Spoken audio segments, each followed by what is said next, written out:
اهلا بيكم في مطبخ فيكي. النهارده هنعمل وصفه سهله وبسيطه وكمان سريعه. هنعمل تورلي لحمه بالخضار. انا سلقت اللحمه وهوريكم في الفيديو اللي جاي هي اتسلقت ازاي. يلا بينا نشوفها اتسلقت ازاي وبعدين نرجع تاني.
سلقنا اللحمه بتاعتنا وبقت بالجمال وبالشكل اللي انتوا شايفينه دوت. مفيش احلى ولا اجمل من كده.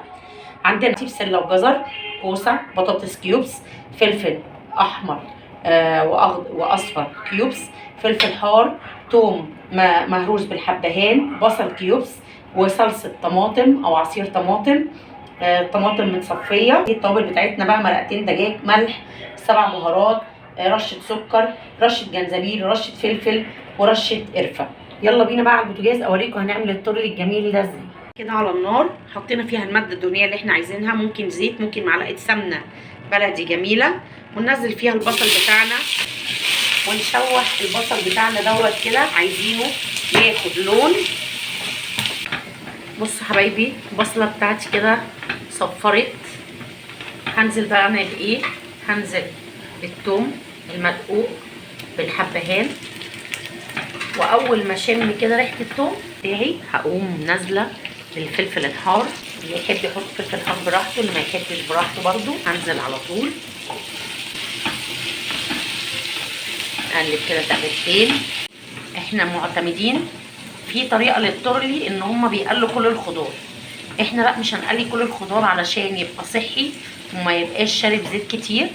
فاحنا اكتفينا ان احنا نحمر بس البتنجان عشان انا مش بحب طعمه وهو كده ني. وهنبتدي بقى ان احنا ننزل بالخضار بالترتيب الاتي. اول حاجه البسله والجزر، فهم اول حاجه هننزل بيها كده. نشوح بقى كده البسله والجزر والفلفل الالوان. هننزل بالبطاطس المتقطعه كيوبس. بصوا مش قادره اقول لكم على جمال الالوان وجمال الريحه، ولسه ولا حطينا توابل ولا حطينا اي حاجه. هو احنا كده البصل والثوم والفلفل الالوان والفلفل الحار والبسله والجزر والبطاطس اخدناهم تشويحه حلوه كده. وهننزل بعد كده بالكوسه. خلوا بالكم من الترتيب، الترتيب مهم في الخضار. بصوا جمال الالوان مش قادره اقول لكم، والريحه واحنا ما حطيناش ولا توابل ولا اي حاجه. ريحه الخضار نفسها مع بعض عامله كونتراست هايل.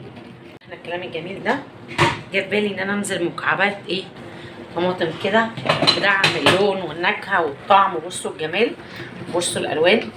التوابل بتاعتنا الجميله، رشه سكر عشان تعادل حموضه الطماطم، 7 بهارات، جنزبيل، فلفل، قرفه، مرقتين دجاج، وملح. ونخلي بالنا طبعا من الملح عشان احنا حاطين مرقتين دجاج.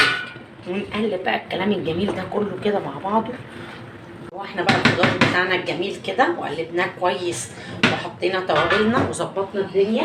هننزل بقى الطماطم بتاعنا اللي احنا فرمينه ومصفينه. وهنقلب بقى الكلام الجميل ده ونخلي الكلام الجميل ده ياخد غلوه واحده على النار.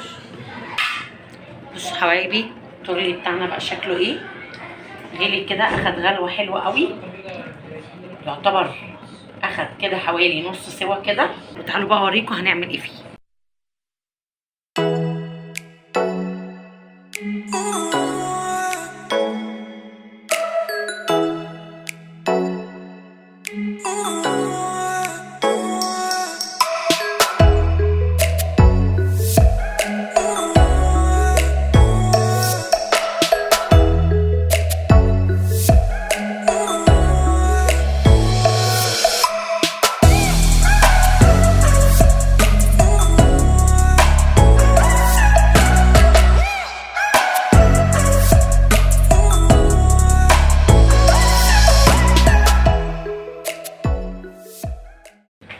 التورلي الجميل بتاعنا زي ما انتم شايفين كده عملناه في قالب بايركس وفي الطاجن.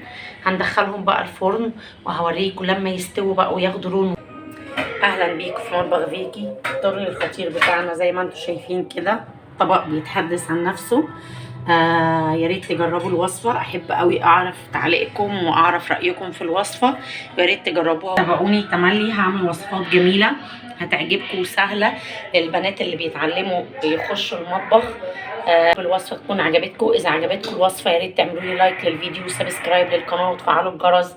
تابعوني على البيج بتاعتي مطبخ فيكي، وانضموا لجروبي على الفيسبوك فيكي's كيتشن، وتابعوني على الانستجرام وتيك توك فيكي's كيتشن. ميرسي ليكم.